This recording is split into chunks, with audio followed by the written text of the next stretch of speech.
tudo que é seu te acha, inclusive o inferno que você fez na vida dos outros. Porque Deus não tem culpado por inocente. A gente precisa entender que a lei da colheita é muito certeira.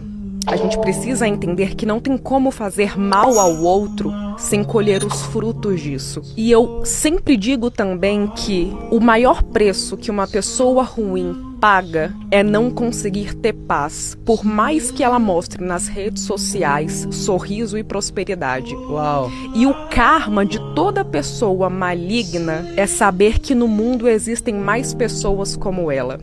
Então a pessoa que passa a perna nos outros, por exemplo, ela não consegue ter o sono dos justos, porque ela sempre está achando que alguém pode passar ela para trás, assim como ela faz com as pessoas. Então ninguém sai ileso do mal que cometeu ao outro.